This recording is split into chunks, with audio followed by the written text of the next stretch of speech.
ഹിമാലയത്തിലേക്കുള്ള ആത്മീയ യാത്ര ആരംഭിക്കുന്നത് ഹരിദ്വാറിൽ നിന്നാണ്. ദേവഭൂമിയിലേക്കുള്ള യാത്ര. മഹാഭാരത യുദ്ധത്തിന് ശേഷം കൃഷ്ണ ഭഗവാൻ ഭാഗവത്തിനകത്ത് പ്രവേശിക്കും. എന്നിട്ട് ഉദ്ധവരോട് പറയും, നമുക്ക് ബദരികാശ്രമത്തിൽ വെച്ച് കാണാം എന്ന് പറഞ്ഞിട്ടാണ് ഭഗവാൻ അവിടെ നിന്നും പിരിയുന്നത്.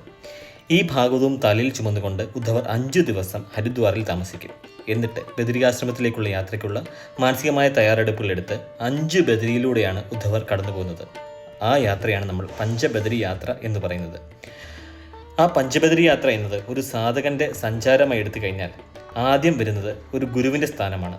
ആ ഗുരുവിൻ്റെ സ്ഥാനമാണ് ഈ വസിഷ്ഠ ഗുഹയ്ക്ക് ഉള്ളത്.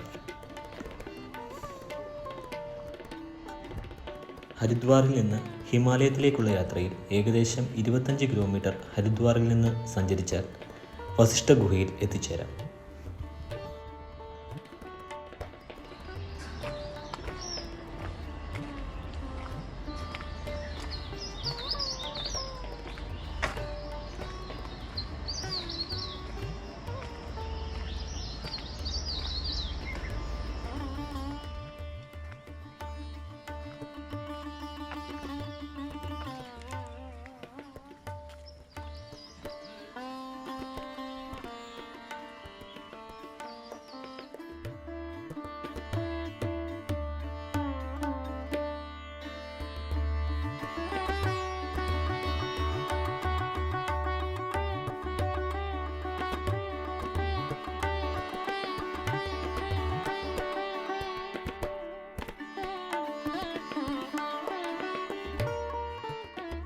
ത്രേതായുഗത്തിൽ വസിഷ്ഠൻ അരുന്ധതി ദേവിയോടൊത്ത് അനേകം നാൾ ഇവിടെ താമസിച്ചിരുന്നു.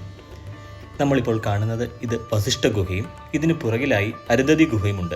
അന്ന് ഈ ഗുഹ അരുന്ധതി ഗുഹ വരെ ഉണ്ടായിരുന്നു. ഇന്നത് അടഞ്ഞു കിടക്കുകയാണ്. അരുന്ധതി ഗുഹയിലേക്ക് ഇപ്പോൾ നമുക്ക് ഗംഗയുടെ തീരത്തു കൂടിയാണ് പോവേണ്ടത്. അരുന്ധതി ദേവി ആ ഗുഹയിൽ വസിച്ച് അദ്ദേഹത്തിന് ആഹാരം ഇവിടെ വന്ന് കൊണ്ട് കൊടുക്കുമായിരുന്നു. ഇപ്പോഴും ഈ ഗുഹയിൽ അനേകം ആളുകൾ മെഡിറ്റേഷൻ ചെയ്യാനും പ്രാർത്ഥിക്കാനുമായി വരാറുണ്ട്. അകത്ത് വളരെ സൈലൻ്റാണ്. മെഡിറ്റേഷൻ ചെയ്യാൻ പറ്റിയ ഒരു മാനസികമായ അന്തരീക്ഷമാണ് ഈ ഗുഹയ്ക്കകത്ത് ഉള്ളത്. എന്തെങ്കിലും ഒരിക്കൽ ഇവിടെ വരുമ്പോൾ ഈ ഒരു ശാന്തത അനുഭവിച്ചു തന്നെ അറിയണം. ശ്രീരാമനും സീതാദേവിയും ലക്ഷ്മണനും കൂടി ഇവിടെ വരികയും കുറേ ദിവസങ്ങൾ ഇവിടെ താമസിക്കുകയും വസിഷ്ഠ മഹർഷിയെ ശ്രീരാമൻ പൂജിക്കുകയും ചെയ്ത അത്രയും മഹത്തരമായ ഒരു സ്ഥലമാണ് വസിഷ്ഠ ഗുഹ.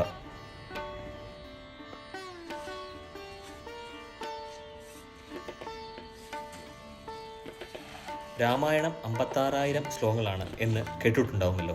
അതിൽ 24,000 ശ്ലോകങ്ങളാണ് നമ്മൾ രാമകഥയായി കേൾക്കുന്നത്.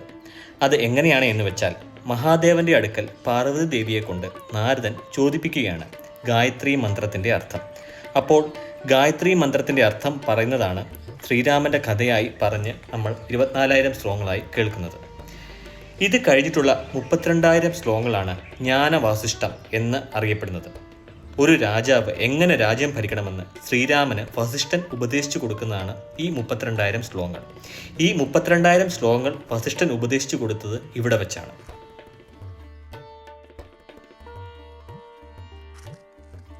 ഇതാണ് അരുന്ധതി ഗുഹ. ഗംഗയുടെ തീരത്തുകൂടി നമുക്ക് അരുന്ധതി ഗുഹയിലേക്ക് എത്താം. ഇവിടുത്തെ പ്രകൃതി ഭംഗി അതിമനോഹരമാണ്.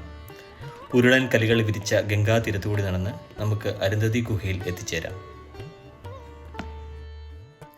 ഇവിടെയും മെഡിറ്റേഷൻ ചെയ്യുന്നവരെ നമുക്ക് കാണാൻ കഴിയും, വിദേശികൾ ഉൾപ്പെടെയുള്ളവർ.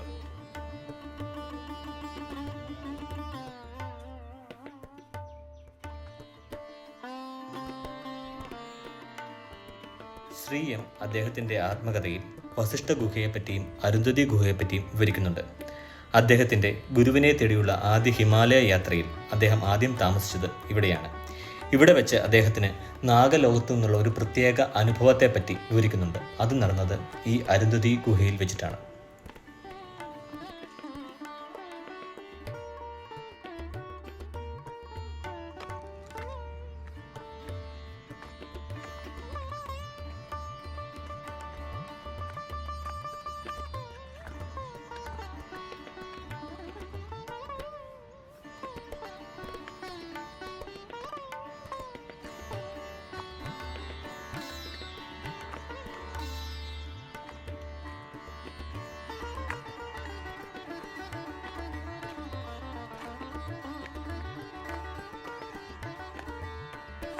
തിരിച്ച് ഗംഗാതീരത്ത് കൂടി നടന്ന് ആ ജലം കയ്യിലെടുത്ത് മനസ്സും ശരീരവും ശുദ്ധിയാക്കുന്നതോടുകൂടി ഹിമാലയൻ ആത്മീയ യാത്രയിലെ ആദ്യ ചുവട് നമ്മൾ വയ്ക്കുകയായി. പറഞ്ഞറിയിക്കാൻ പറ്റാത്ത ഒരു കുളിർമയാണ് പിന്നീട് അങ്ങോട്ട് മനസ്സിനും ശരീരത്തിനും.